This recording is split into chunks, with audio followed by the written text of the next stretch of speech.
I, Askul, being appointed a Cabinet Secretary of Kenya, do swear that I will at all times be faithful to the Republic of Kenya, that I will obey, respect, and uphold this Constitution of Kenya and all other laws of the Republic, that I will well and truly serve the people of the Republic of Kenya in the office of the Cabinet Secretary, that I undertake to hold my office as a Cabinet Secretary with honor and dignity, that I will be a true and a faithful counselor to the President for the good management of the public affairs of the Republic of Kenya, that I will not divulge directly or indirectly such a matters as shall come to my knowledge in the discharge of my duties, and committed to my secrecy, except as may be required for the due discharge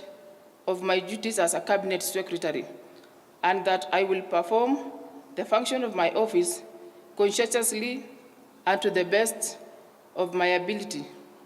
So help me God.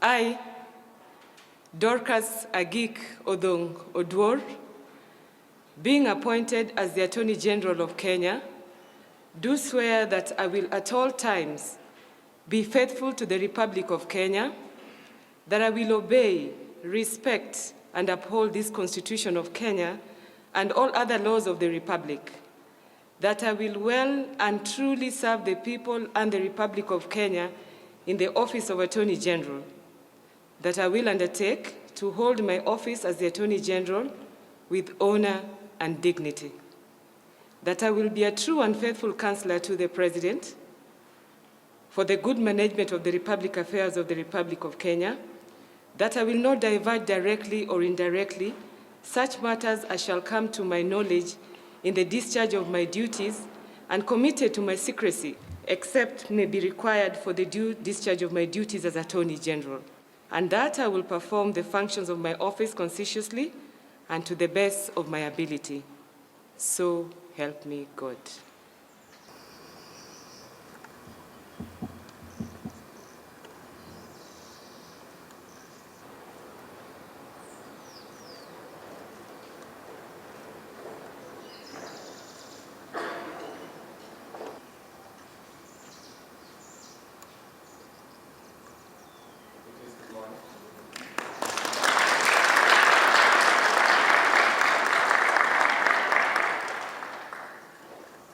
The national anthem. Cabinet Secretary, bless her with a vision and National Council on Administration of Justice. With Your Excellency's kind indulgence, permit me now, sir, to call upon Ms. Dorcas. Maybe a woman can do better.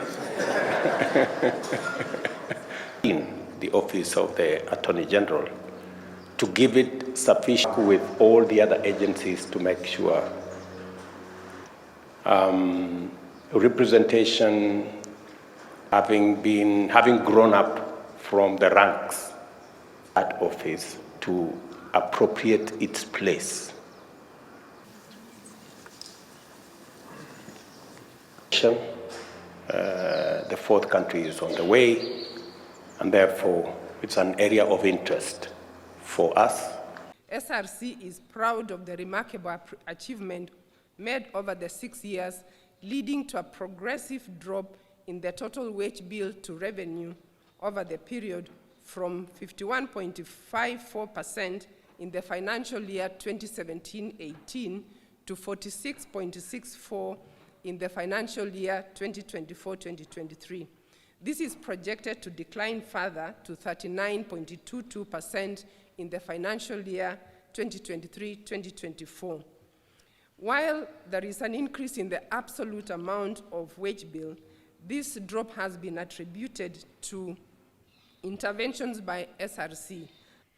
In implementing the bottom-up economic transformation agenda, beta priorities, IPOA receives and investigates complaints against police officers. We also inspect police premises and detention facilities to enhance human rights standards and gender mainstreaming, and also ensures that sexual and gender-based violence cases are handled professionally and humanely. IPOA also, Your Excellency, monitors police operations and makes recommendations for professional policing services to create a conducive environment for micro, small, and medium enterprises and traders. We did develop and gazette the National Gender and Equality Commission Complaints Handling Procedure Regulations 2022. There were no regulations from 2012 until 2022. So handling complaints was a challenge. But now, as we exit, it's not going to be a challenge because the regulations are there and already gazetted.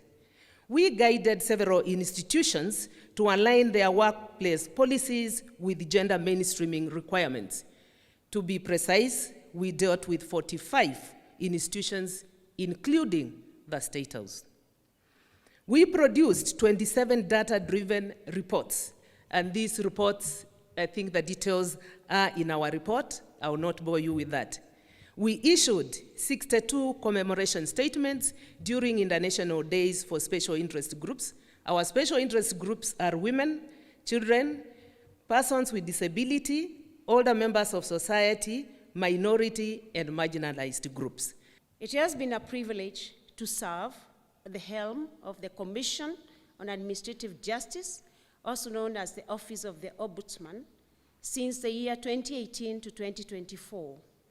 The time to exit the Commission has come. The Commission ensured that we launched the Complaints Management Information System, where complainants, Your Excellency, would be able to lodge their complaint from the comfort of their homes through the online system, and they would also be able to track the complaint. Your Excellency, this has supported the lodging of complaints, and we've had a resolution rate of 65.6%. Your Excellency, on oversight and enforcement of access to information, the Commission has jointly with the Ministry of ICT and Digital Economy spearheaded the development of the access to information regulations and also drafted the National Access to Information Policy. Your Excellency, we thank your government for finding it necessary to have an aspect of the digital economy within the ministry, because that then supported the access to information law, which is a requirement under the Constitution that Kenyans have access to information. These instruments, Your Excellency, will support the operationalization of the access to information law and ensure that it is streamlined within the operations of public entities, and while guiding the domestication of the Access to Information Act in the counties, because, Your Excellency, it is a requirement under Section 96(3) of the County Governments Act. Under public education and awareness creation, Your Excellency, in the last 6 years, the Commission has trained public officers drawn from various ministries, departments, agencies, and the counties for them to be able to understand what the Ombudsman mandate is. It is therefore with pride, Your Excellency, that we exit this stage, having achieved significant milestones, more so in the enhancement of administrative justice and access to information, achievements that reflect our collective and unwavering commitment to improve governance for all citizens. As the executive, we will want to do our bit in enabling other arms of government, the judiciary, the legislature, independent commissions, to also discharge their responsibility in accordance with the mandate that has been given to us. And it is also necessary for all arms of government, the executive, the judiciary, the legislature, independent officers, and constitutional commissions, to also work together in harmony. It is necessary for us to understand that impeding the work of another arm of government undermines the overall interest of the people of Kenya. We must support the judiciary to do its function. The judiciary must or equally support the executive to discharge its mandate. And so must the executive support the legislature to appropriate and discharge the mandate assigned to them by the Constitution.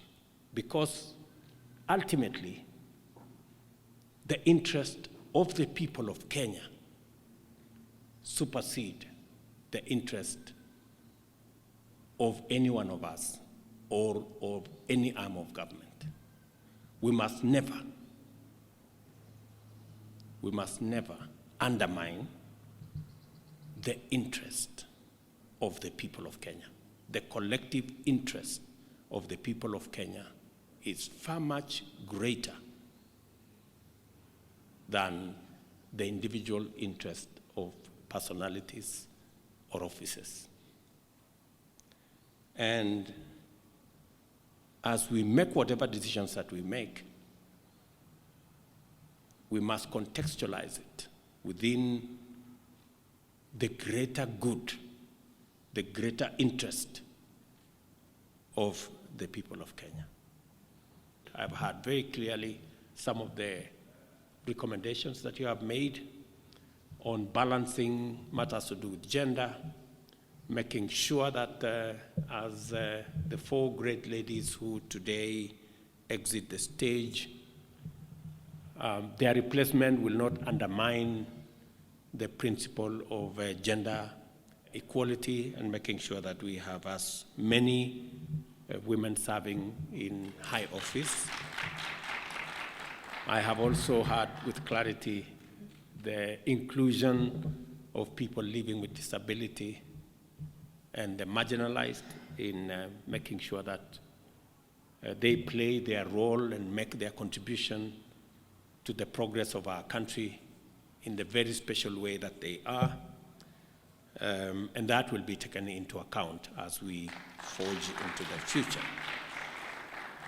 When I made the decision that independent offices and constitutional commissions will be hosted at the presidency, at the office of the deputy president, it was because of the importance of making sure that all arms of government have equal access to the synergy and the workings of government in a manner that promotes the spirit of the collegiate spirit of working together towards a common goal in service of the people of Kenya.